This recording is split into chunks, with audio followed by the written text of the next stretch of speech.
Good evening, everyone. So yes, and each one of us, we always have something to talk about ourselves, isn't it? Who we think we are, and lots of stories about ourselves. Who am I? I'm this kind of person. I'm that kind of person. I'm a helpful person. I'm a kind person. And then we have lots of stories about ourselves and who we think we are, isn't it? And the same when I was before I become a nun, when I was a lay person, I used to think that I'm a very helpful person, I'm a very kind person, I'm a very compassionate person. So I'm just become very busybody. So I just put my nose, my finger into everything. So someone said, "Oh, I'm very helpful." Like someone said, "Oh, I want to go and learn meditation." Okay, I come and pick you up. I take you there. Very enthusiastic. And then because I want to be like, be someone very kind, very helpful. And then of course I get myself into trouble as well because I've been too helpful, too kind, want to do everything, try to help everybody. Then so what? Then my plate is so full, and I try to help everybody. And I find that, and I getting, after a little while, I getting like too much for me. That I try to help everybody. I try to be kind. I try to be compassionate. And it's nothing wrong to being kind. It's nothing wrong being helpful. My main problem is I being identified with this. I attach to the identity of being kind. And then I think that I have to defend my title. And this is like my title I need to defend.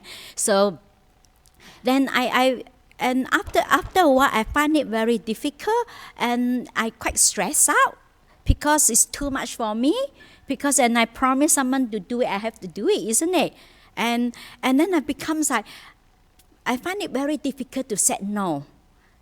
And someone asks me something, and can you help me this? Even though it's quite difficult for me, it's a bit too much for me, but I still said yes. And I become so stressed out. And then I realized that why so difficult for me to say no? I just have to say no if I can't do it. So each time I try to say no, I still said yes. And someone said, can you do this? Yes.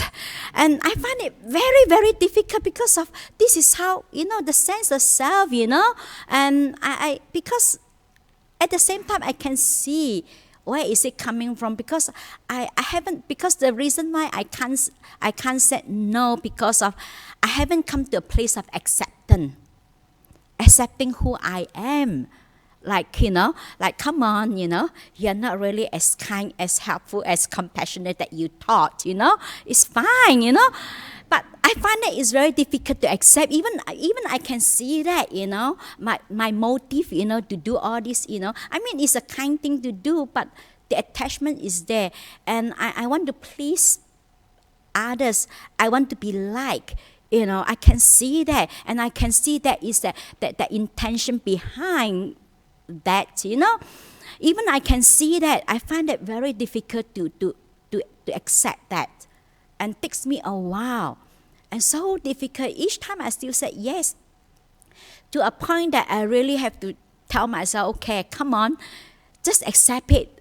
Just to say, okay, I'm not that kind. So I remember when the first time I said no, I tell you, it's such a relief. When I said, someone asked me, can you help me this? I said no. Wow. I can tell you that moment full of joy, Because this is how much we carry on onto ourselves, we keep, carry that burden, I was so joyful when I said no. And then after that, I getting easier and easier to say no to others. So this is how, because we not only that, because we create that sense of self, the identity.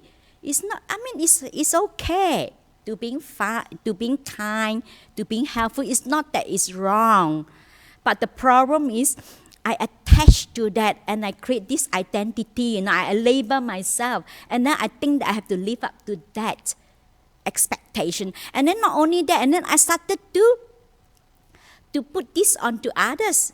expect others as well, to impose our ideas on others, how others should be, and become so controlling. I remember one lady, she told me that she got a adopted brother, and she always pushing him to become a monk. You said you should become a monk, and this and that is really pushing him. And to the point that yes, he tried out, but he didn't continue. Then because of his being very controlling and pushing him, now to the point that his adopted brother said, no, now don't talk to me about Dharma. I don't want to do anything to do with anything regarding Dharma. Don't tell me to go to any retreat, go to anywhere, listen to Dharma talk, no more.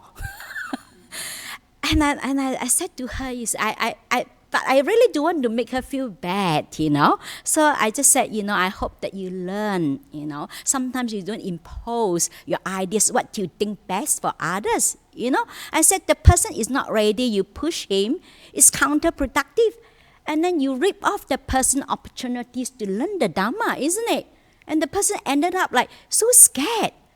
He said, don't tell me that I want to keep away, no more Dharma, nothing. I don't want to have anything to do with Buddhism.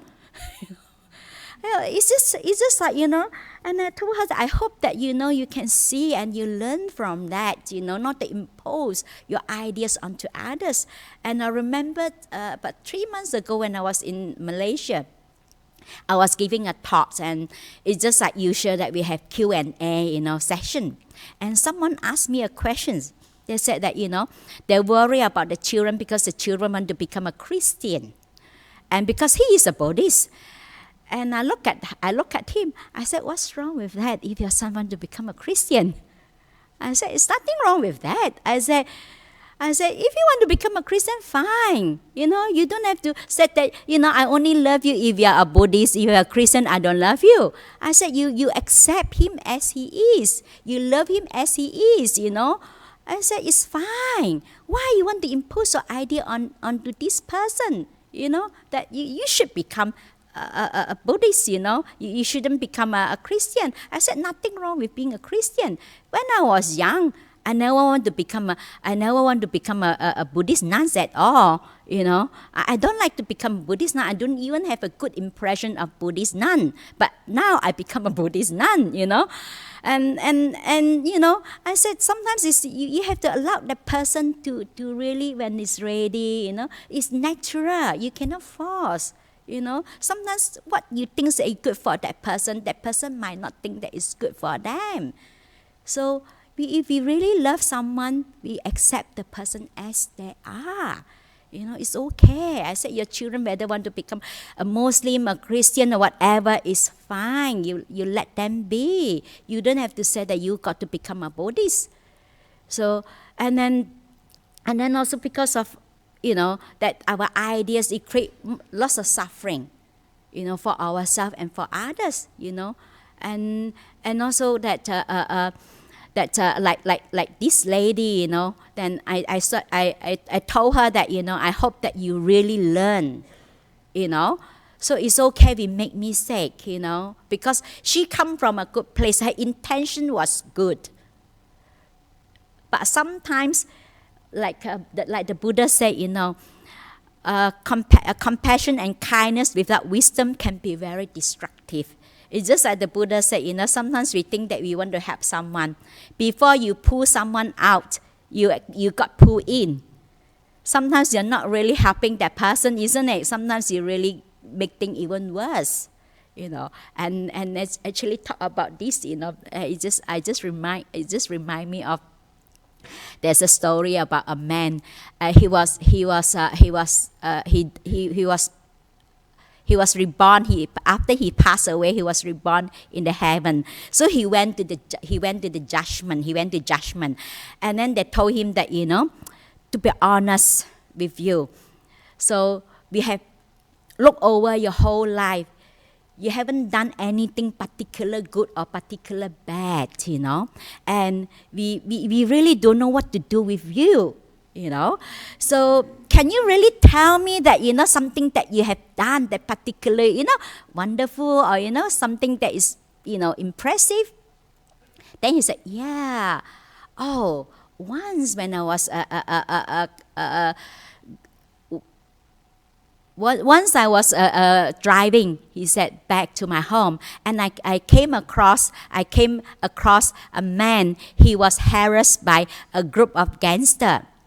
Then I pulled my car over, and I got a bat, out, and I went to the leader. And the leader is a very muscular guy, very big, and he got this piercing on his lips, So he went there, he can pull his ring, tore it, from the lips, and he said, he told him, you better let him off and not to bother him, if not you have to deal with me. So then he said, wow, it's really impressive. When did this happen? He said, 3 minutes ago. Sometimes we think that we are so kind, isn't it? We got ourselves into trouble, We think that we want to help everybody, So that's why sometimes like this is because of the sense of self, We create the sense of self. Then after that, when I come to monastic life, I remember my teacher told me, he said, I don't care who you are. I don't care how successful you were. I don't care what is your career, how successful you were. I don't care. He said, if you come in here, you're nobody. I can tell you being nobody is very difficult. It's very difficult. I just feel like, like you've been ripped off, Because this is how we put on layers and layers, of like cosmetic and clothing and cover ourselves, isn't it? And to pretend ourselves to be someone else, isn't it? And to let that go is very difficult, especially the sense of self. And and you have no choice, If there's a rules that if you have to abide the time that you've been allocated this job, whether you like it or not, you have to do it. You can't say no, and you just have to do it. And you can't choose what job you like. Of course, when I was a new anagarikas, I like to do flowers. I like to arrange flowers. And then this is how sometimes you let go something, you pick up something. And then I start to identify myself like, then you want to be a good nun. And you want to keep all the rules, be a good nun. And a capable nun, I can sew, I can do flower arrangements, I'm really good, I'm so perfect, I'm a perfect nun. And then you try to live up to that standard. And actually it's very tired. I remember that, sometimes because I'm very good at that, also doing flower arrangements. But sometimes when someone else doing it, I was sitting there for so I saw and irritated because they don't do it well. Because I find that, it's not balanced, Here is a bit, off the center, like, when you put flowers from left and right, you have the mirror image, but they're facing one side, they should face both sides. Then I was sitting there, looking at, how in the monastery you have no entertainment, no other things to do, Then everything become manifest, everything is really, you can't have any other distraction. Then you got yourself distracted. Then I can't sitting there and look at the flower. The more I look at the flower, I just couldn't stand. I was thinking I want to go and change the whole arrangement. and then I was just sitting there, and then this is how, you become controlling. When you identify yourself, when you have the sense of self, when you have the ownership, you become controlling. And I must say that I was pretty good. Actually, I really restrained myself. I really bite my tongue, and I really said, no, I'm not going to touch it. I'm not going to touch it. I'm going to let it be. But it was really good that I got, I pulled that through, not to touch, Sometimes you become like, we used to say OCD, obsessive compulsive disorder, everything have to be right, And this is how, because of this is how we let go something, and if we come to monastic life, we create another thing. We pick up another, we create another identity for ourselves. Because we have to hold on to something, isn't it? So we change, to other form. And I can see that, then constantly that, that how, that I want to be perfect. And I remember when I break the first vase, I was so upset with myself. Because I'm not allowed myself to make mistakes. I'm supposed to be perfect nun. I keep all the rules perfectly, And you become very, stressed, I remember the first vase that I broke, I couldn't let it go for so long. Because I'm not perfect. I make mistake. I broke a vase. You just imagine how much suffering that I create for myself, isn't it? I can't let that go. And I can see all this, That's why, and then even though when you're in the monastery, because of we don't have distraction. Because outside, easily we have distraction. But in the monastery, you have no escape. You have to really look at yourself. You really have to face yourself, whether that this self that you like it or not. You have to face it. You have to look at it. It's not easy. Because outside, you can just run away, from looking at oneself. But to really look at oneself, to face oneself, to accept ourselves is not easy. And how in monastic life, sometimes we put ourselves in the straitjacket, we put layer and layer of clothes onto ourselves, being want to be a good nun, So actually, to be itself actually is suffering. To be someone is suffering. To be somebody is suffering. And being myself is not easy. To come to the place of acceptance, to accepting oneself. It's just like the Buddha said, in one of the teaching he mentioned about the 4 kinds of people in the world. He said it's just like the 4 kinds of pots. He said the first kind of pots, that the pots is covered, but inside is empty. The second kind of pots is open, but is full. And the third kind of pots is open and is empty. And the fourth kind of pots that is full and closed. So he said it's just like we have these 4 kind of person in this world. The first kind of person that is the pot is like the pot that is closed but empty. He said it's just like some monks, the way they walk, the way they behave, they're very inspired people. But they haven't got the wisdom. They haven't have any realization. They have no wisdom. Like inside empty. But from outside, that looks really good. And as if that, he's someone and already enlightened, very inspiring. But this person have no wisdom. But it's just the look, It's just like we pretend to be someone else.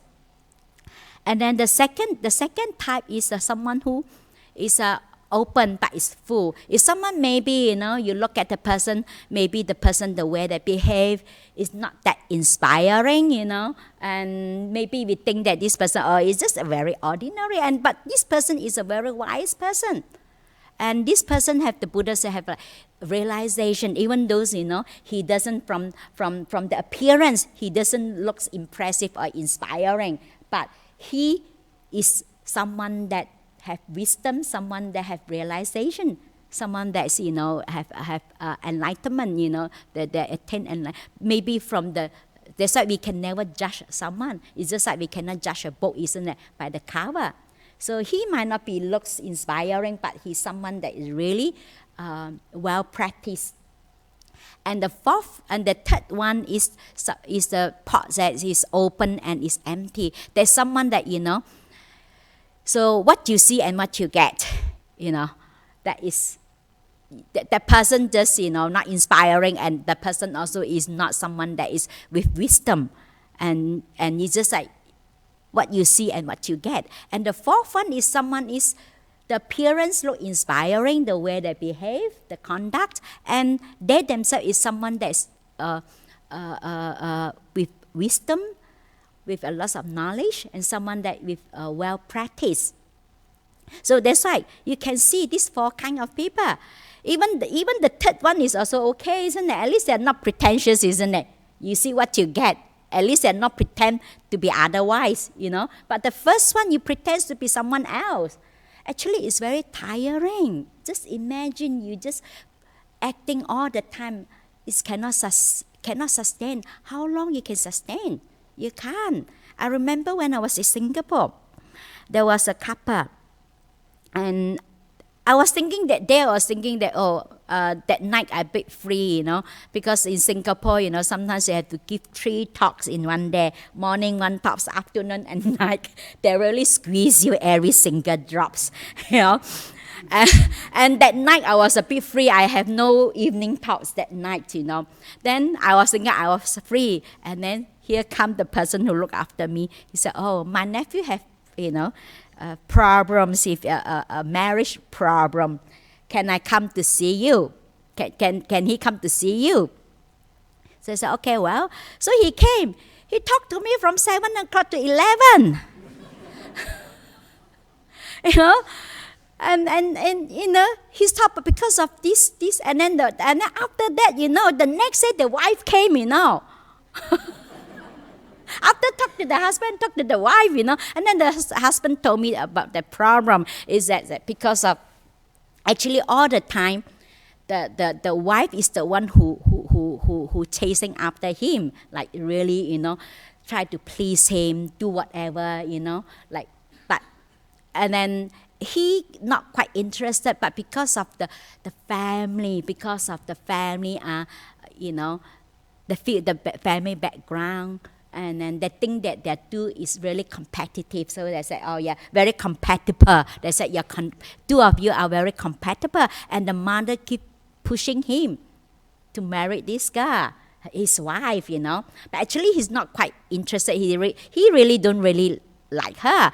But she tried to please him, to do whatever to try to suit him. But actually it's not herself, She tried to, to pretend to someone else, otherwise to try to please him. So eventually also he said okay, because of the mother pushing, the family pushing, because both also doctors, the husband is a surgeon. So they got married. Of course, once you got married, and then the wife will reveal herself. Actually, she's not who she is, isn't it? And of course, that because he's the kind of very tidy person, everything has to be in order. But the wife is very messy. Like, he couldn't stand. So he keep putting up with that, Then he said that, and then he told me that right from the beginning, I know that it was wrong. It was a mistake. I shouldn't marry because of my parents. I shouldn't feel obliged that I should marry her. And also it's not fair for her. So that's why he want to divorce her, because of he think that it's not fair to her as well, for both, So I know that the wife still interested. The wife still try to make up. So of course I want to tell her that actually your husband really don't love you at all, He just feel obliged to marry you. I mean that it will hurt her, It's And then she also told me that she also very tired. She been trying to live up to her husband expectation, to do what he prefer her to do, but it's not her, And because of you can't sustain, isn't it? If you pretend to be someone else, it's constantly you acting, and it's not you. How long you can sustain just to please the other person? So then I told her that why not you just give yourself the opportunities as well. I said, maybe your wife don't know how to, he doesn't know how to appreciate you. You can find someone that appreciate your qualities, I said, different people have different tastes, isn't it? Maybe, your husband don't think that you are his cup of tea. You might find someone that think that, that they like you like your attitude, maybe the person like your personality. I said, then you give yourself a chance. I said, so I try to let her know, to ask her to let go, And I said, it's tired as well, You keep forcing yourself to try to please the other person. No, you can last. That's why, we cannot last. If we constantly try to be someone else, and not accepting oneself, It's okay to be ourselves. Why want to be someone else? Why want to be anyone? It's just like Achancha said, don't try to be monk, don't try to be nun, don't try to be enlightened. Don't try to be anything. When you want to be anything, you suffer. And you try to because it's not you, it's not natural, isn't it? That's why this is our ego, a sense of self. And then because of we need to defend our title, our identity. And then we cannot be criticized, isn't it? Someone criticizes us, is that no, if someone don't praise us, is that we are not happy. Is this impossible? We cannot control others people, how people look at us.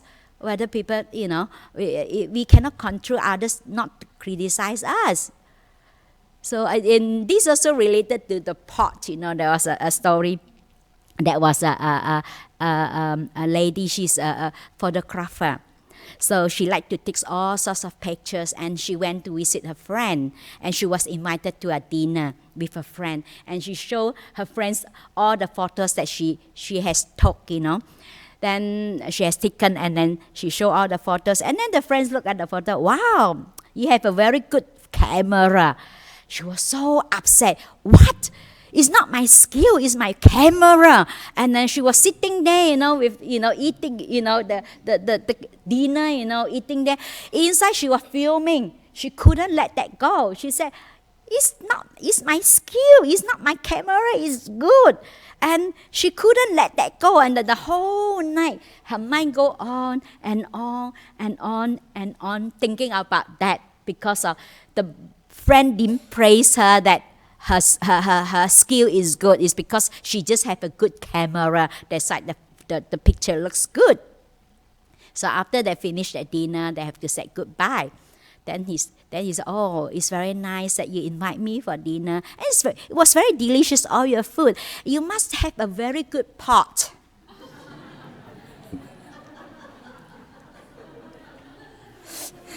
This is how sometimes she try. She's thinking the whole night, how to give back, how to say something back, This is how sometimes we did that, isn't it? And sometimes it's okay, to just be ourselves, we don't have to be someone else, Of course we are, we make mistakes. Sometimes we do stupid things. Like I just. It's okay. Now I can laugh about it with all my stupidity, what I have done, And, it is fine, because of sometimes we find it. I remember, sometimes like when I talk to someone, like she regretted that what she has done in the past. Then I keep telling her, I said, it's okay. Because sometimes no one knows. We can only do what we know. I say the same when I look back in my life. I can tell you most of the things I will do differently if now. But no turning back. And some people used to say that if I would know, if I would come to practice Buddhism, I would not have married, I would not have children, and the sort of things, But sometimes you wouldn't know after, we don't know what is ahead of us until we go there, isn't it? And then we go there, we say, oh, no true road, oh, it's a pit, Then we knew, but before that we don't. I said, that time, because that is what we know, that is the best we know. We don't know better. That is our level. Then we can only do what we know. I say it's okay. We make mistake. Maybe we do something silly or hurting someone. I think it's fine because of that time that we are at that level. That the best we know. We don't know better. So I say it's important that we forgive ourselves. We love ourselves. It's important to be at ease with oneself. So to accept who we are is okay. That we are not perfect. It's okay that we are not as good as we thought, and just to be happy, to be ourselves, Actually, just like the Buddha said, we ourselves is our worst enemy. Actually, lots of things we create, ourselves, because we hold on to that, we think that we got to live up to that expectation, and we create so much suffering for ourselves. And to accept oneself, to love oneself as we are, love ourselves. And this is the really the Buddha's path. The Buddha said, like we love ourselves as we are, no matter, even though we are not perfect, even though we make mistake, it's okay. So that's why this is the whole path of practice, is just like to understand oneself. Like you read most of the suttas, it's always come back to understand your own mind, to know yourself. And actually, it's being kind to yourself. You accept who we are. Don't try to be someone else, because we try to be someone else, we suffer, isn't it? It's very tired. We constantly have to defend our identity, and then it's just very tiring and very stressful. And this is come to a place of acceptance, to accept who we are, to love ourselves. It's okay, even though I'm not perfect. So to appreciate oneself, to look at the good things that we have done, because very easily we tend to look at the things that we haven't achieved. We don't look at what so far we have done. So that's why this is how we create lots of suffering, and also that we impose this onto others, like just now what I told you, and this is how sometimes people think that this relationship, that they think that even though they know that the other person personality, and they think that maybe I can change that person, that person will change into what I want him to be or want her to be. No, you'll be very tired, isn't it? You try to change it. Sometimes people think that, actually relationship, you have to work together. You have to accept each other's. You have to embrace each other's shortcoming. That is how, it's not that I married you, that this is your responsibility to make me happy. No.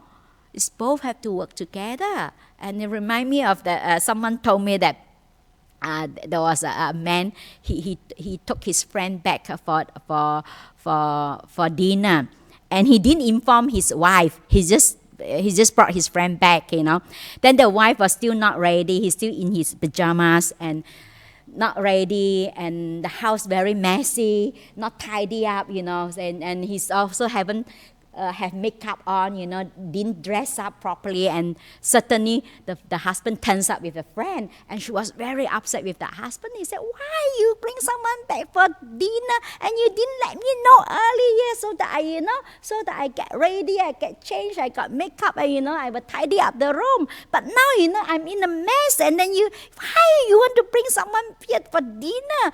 And then the husband said, "Because my friend want to get married."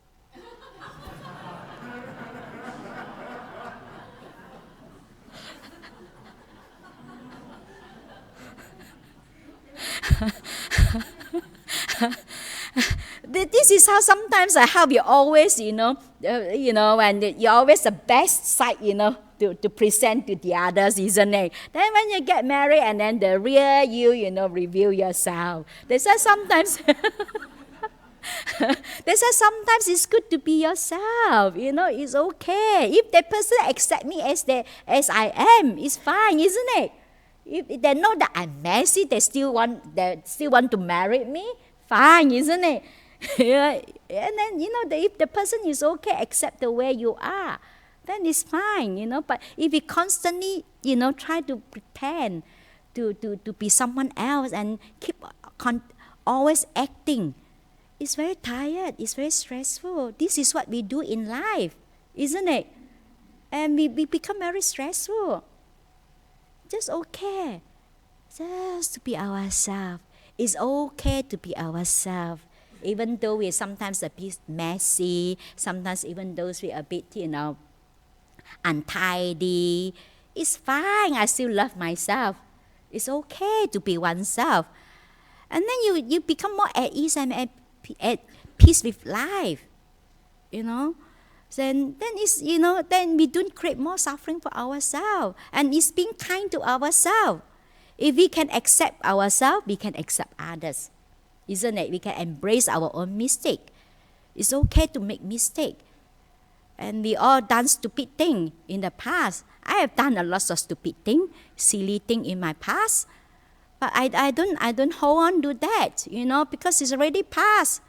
Because I don't know. Because, only when I come, we can change nothing until we face it, isn't it? We cannot say, if I know that I wouldn't have done that, no turning back.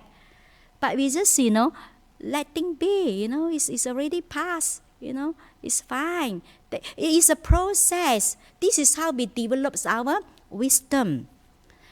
Wisdom is come from life. Wisdom is not come from book. You don't learn that from book. You don't get your wisdom from book. Through your experience, So sometimes we hit a few times, the wall, and then we learn. So next time we don't go there, isn't it?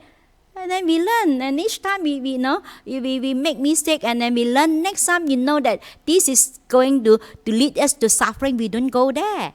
So we know that now, because in the past we don't know. Then we go there, is no true road, and there is a pit there. And the second time, we don't repeat again. We learn from that. We know that this is going to lead us to suffering. We don't go there. And this is how life is a process. It's not a end products, We keep, learning. We learn through, our experience, our life experience. Then we become, then we understand what leading. That's why the Buddha said that we have to know well what is holding us back, what is leading us forward, and choose the path that lead to wisdom. So we learn throughout our whole life. It's a whole learning process. Each time we learn from it. So there's no good or bad experience, because whenever it's unpleasant, we identify this experience as bad. But it's no good and bad experience. It's just experience. But we putting the label on, it's just experience. It's no good or bad. So I offer this for your Dharma reflections, and may this teaching be of benefit to all of you. And today's, thank you for listening. Today's who I take myself to be.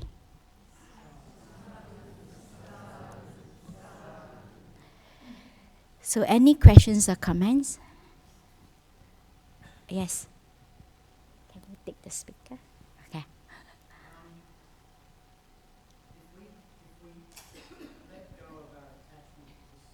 Mm-hmm. Good questions. Because sometimes this is the practice is that we can't just let go, but we have to hold on to something.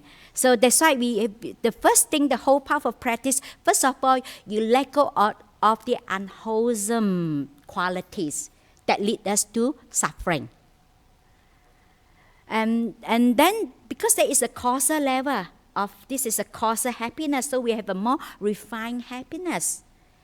So this is the teaching of all the Buddhas, that is to abandon unwholesome, to cultivate good and purify your mind. So but the first of all, we have to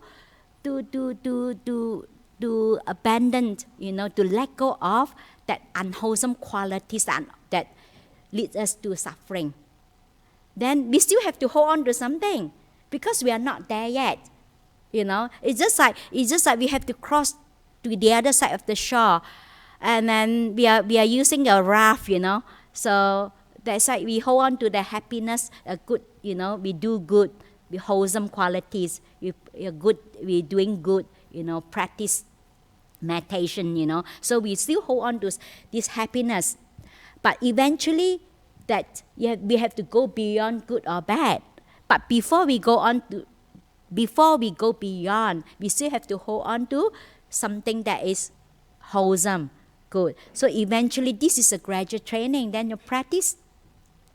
Then when you have that wisdom and we develop that wisdom, then only you'll be able to really see itself. There's nothing in the world you can hold on to, then only you can let go. You cannot just let go. If you just let go, you sink. So that's why a lot of people use a lot of willpower to the practice using lots of willpower, to a lot of force, and it's counterproductive. Actually, we reinforce the sense of self. It's a gradual training. It's like we let go the causal happiness, we hold on to a refined happiness, then we got more and more refined. It's just like a ladder. So it's a gradual training. We cannot just say that we let go, we can't do that. So is it make sense to you or answer questions? Can I say something, Ajahn Yes. Hasapanna? Yes? Yeah. Ajahn Hasapanna, there is a Buddhist saying, patience, tolerance, and understanding are the highest virtues. You got it? Yeah. Yeah. There are certain situations whereby when we meet, which is unpleasant, which we just can't walk away, isn't it? Like a family or at work, isn't it? So what do you think of practicing patience, tolerance, and understanding, knowing that the situation is impermanent? I say this because I use this a lot. So this also come back to your wisdom, your understanding. Sometimes without wisdom, we have people like I have someone, I want to practice a patience. I want to overcome, and then they sit in the caravan 40 degrees and sit there, I want to meditate. I want to overcome. I mean, this is really crazy, isn't it? I mean, you don't find for looking for difficulties, but sometimes, and yes, when we are in a certain situations that we can't change anything about it, we can't do anything about it, then we practice patience and endurance. It's just like the like Ajahn Chah said, you don't practice patience that you try to go close to the fire and the stove there, you say I practice patience. Yeah, I mean, you don't find for trouble or difficulties, isn't it? But when you're in that, then if you can do something about it, we do something about it. Like we can't do something about it, we just, But don't you think sometimes this is like a training for us human beings, We need to have, there's a saying, you can Google that, patience, tolerance, and understanding are the highest virtues. I always remember that. I know it's so difficult. Yeah. And by thinking of that, you practice, it does help. Yeah, sometimes that's why like sometimes. practice, Yeah, when people you don't have the right understanding and wisdom, sometimes you can go the other way around, can be counterproductive.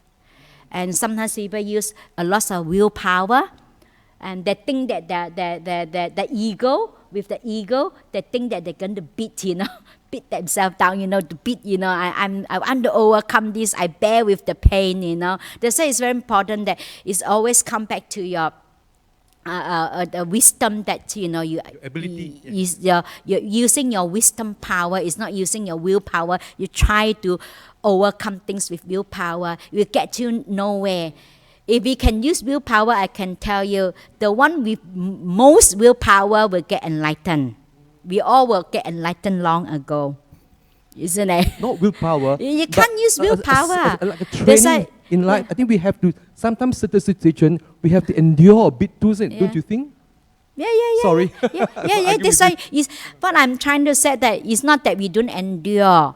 Sometimes we have to be careful as well whether we are using willpower or come from our own ego, to try to endure things like with willpower, to try to to beat ourselves, like want to overcome with willpower can be counterproductive. Maybe unless that we really come from the wisdom with the right understanding. The middle way. Thank you. Okay. Is there any more questions or comments? Yes.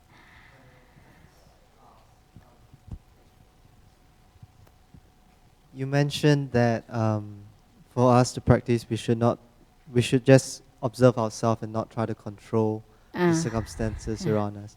But how do we deal when it's, say, another person trying to control us, telling you, you should be this, you should be this is not you. How do you deal with that? And how do you Okay. overcome that? So you just ignore the person. Just ignore the It's every day. Sometimes I do like that. When the person tell me something, I say, yes, okay, I do my way. I mean, sometimes I know sometimes people try to control, then you're just okay. I say, yes, okay. I mean, a good suggestion, Then after that, I just do my way. I mean, the most important thing, you don't try to control others, because it's create lots of suffering for yourself. Is there any more questions or comments? Yes? That you shouldn't try to control others, you should be more accepting and tolerant of their behavior. But how do you find a balance between that and, like, say, if you feel like it would really help them and make their life a lot better if you help them to change something about them, maybe how do you kind of find a balance with that? Okay, this why it's always come to, you have to know yourself, you have to know your own limitation.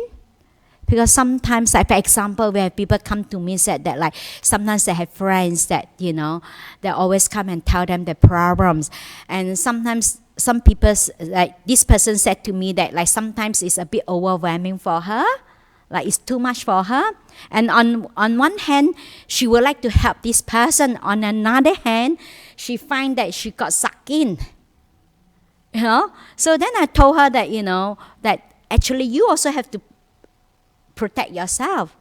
So we can only do what we can. If we find, we try to be, listen. You try to listen to the person. If you're not get affected, and you not get sucked in, you don't buy in the person's emotions. And you can listen to give the person the support, the care, the love. But if you find yourself that you've been sucked in, and the whole day, this person told me thinking about the other person's problem the whole day, I said, that is no good. So that's why, again, you have to come back, that your own wisdom, that you know how much you can take and what is your limitation. And if it's someone who they're not, like, telling you any problems, it's more like they're just behaving in a certain way, and they don't want to change their behavior, or like they kind of just don't see anything, but you feel like maybe if you try to help them, you could change something that would make their life better. Yes, I mean, you can try. For example, to me, like, I would try. I would do my best to try. But if after I've been trying, if the person, sometimes, like, that if the person can't see it, the person can't see it. And sometimes I come to a point that I have to accept the person is. If not, I feel it's, and then I suffer, because I keep thinking about how the person behave. And actually, I myself suffer. So that's why it's much easier to change ourselves, to accept the person as the person is, than to try to change the person. Like, for example, like we have so many nuns in our monastery. If I try to change all the nuns, I tell you, I've been very busy. I can't do that. I can only give them support. I can only give them advice. I can only give them guidance. Ultimately, they have to train themselves, and I can't train them. That's why I keep telling people, someone asks me, how do you train your nun? I said, I never train my nun. I can't train them. They have to train themselves. It's just like we have to train ourselves as well. Thank you. Yeah. It's just like sometimes people bring their children, like teenage girls and boys, and they have drugs problem. Then, so I look at them, I said, the first thing I look at the person, I said, I would love to help you. We all would love to help you and support you. But first of all, are you willing to help yourself?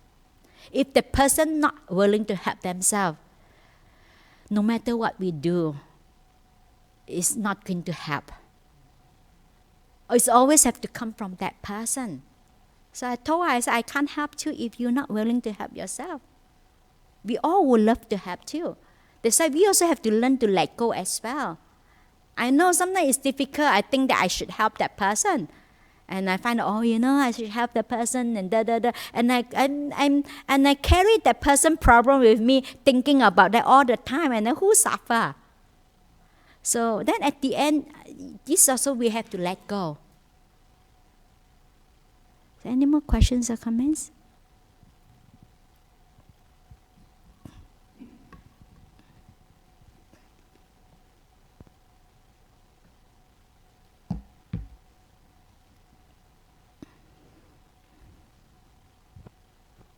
So this question is regarding myself.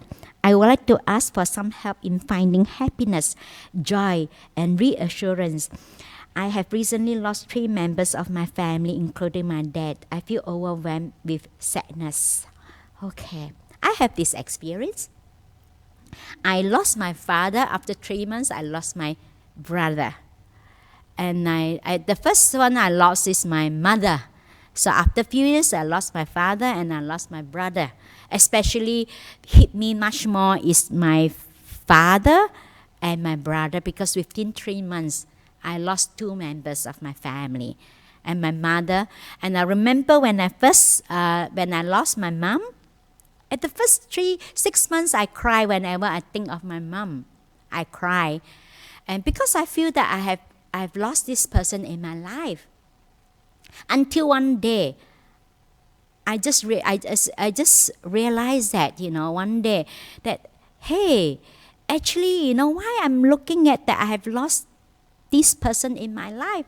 Why don't I look at it the other way around? I have my mom for so many lives, so long, and I have this person in my life, and such a kind and compassionate person, and, I must have done lots of good things in my previous life in order to deserve someone like that in my life. So actually the moment when I switched that, thinking of I lost my mom, but I was thinking that actually I have this person, I have this wonderful person in my life.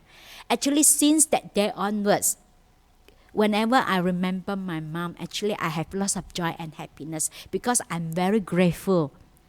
I'm very appreciative that I have this person in my life.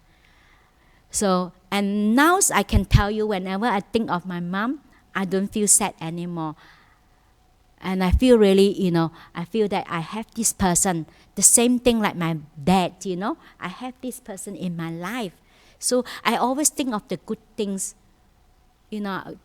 think of the good qualities of my family members, my brothers, my mom and my fathers. So when I think of the good qualities, actually I was rejoiced, I was happy, because I'm focused on the good qualities. Then I don't feel sad anymore. But of course it's okay at the beginning you feel sad. It's fine to feel sad. It's talking about sad. I remember someone told me that her niece, that because she was told that you're not allowed to cry, you only can cry when someone die or someone's sick. So when her niece, when she's sad, when her father, visit the niece, and then her father leaving, and then when the niece feel very sad, she laugh, she smile, because she was told you can't cry. Actually, it's really unhealthy, that not allow her to feel sad, not allow her to cry. So and then she keep telling her sister, no, when I told her, and then she said, you have to allow your daughter to, it's okay to cry. Sometimes you feel sad.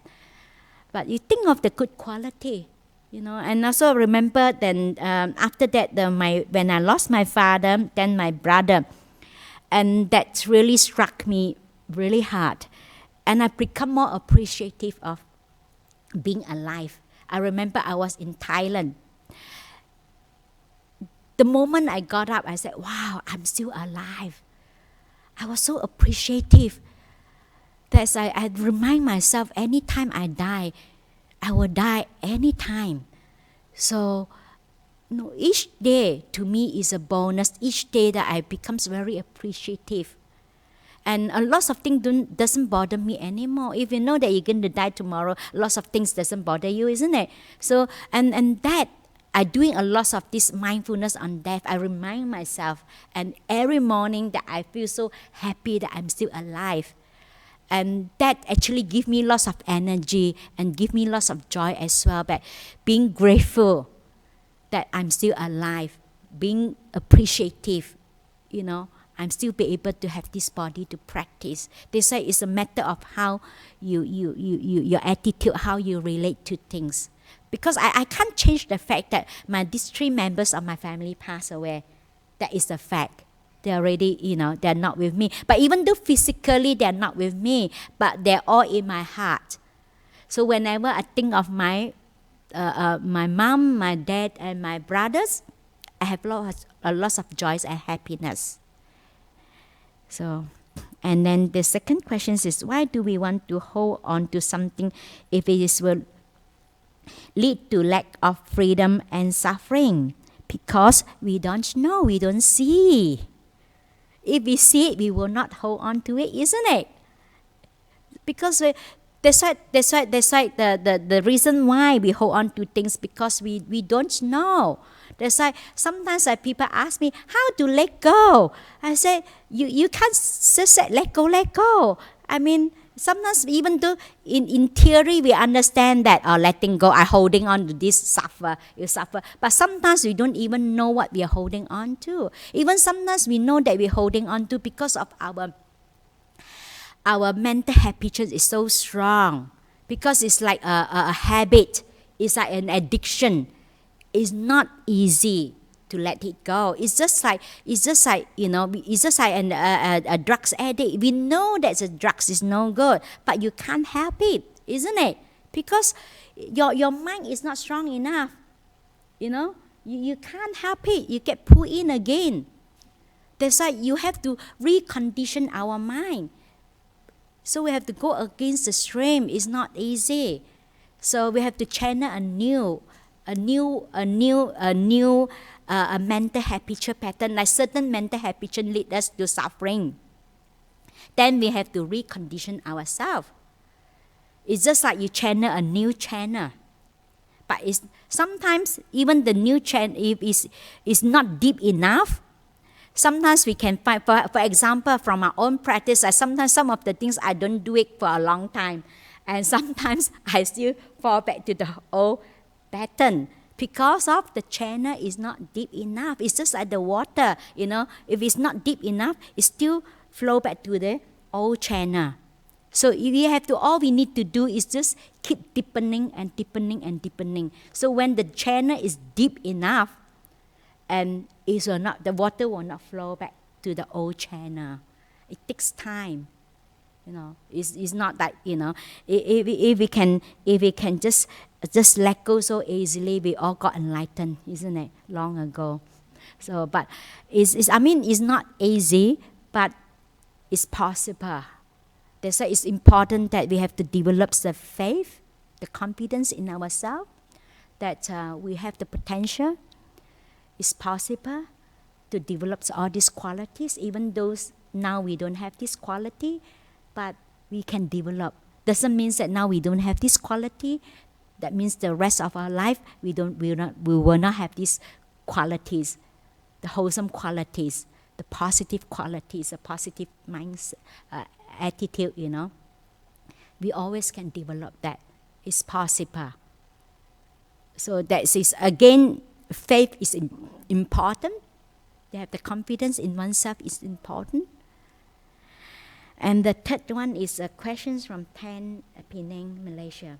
If a person does things according to who they are in their own way, is it possible this could be irresponsible and reckless, even though they are happy?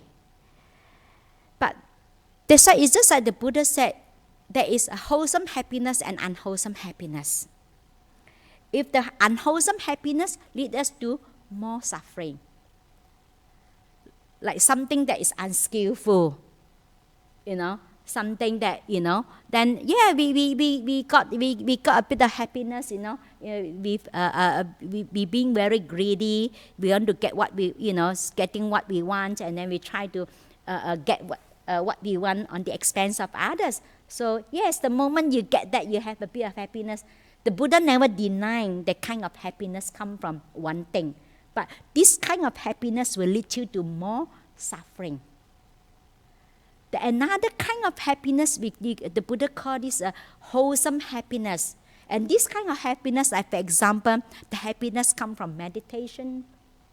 The happiness come from listening to a Dharma talk. The happiness come from giving, offering dana.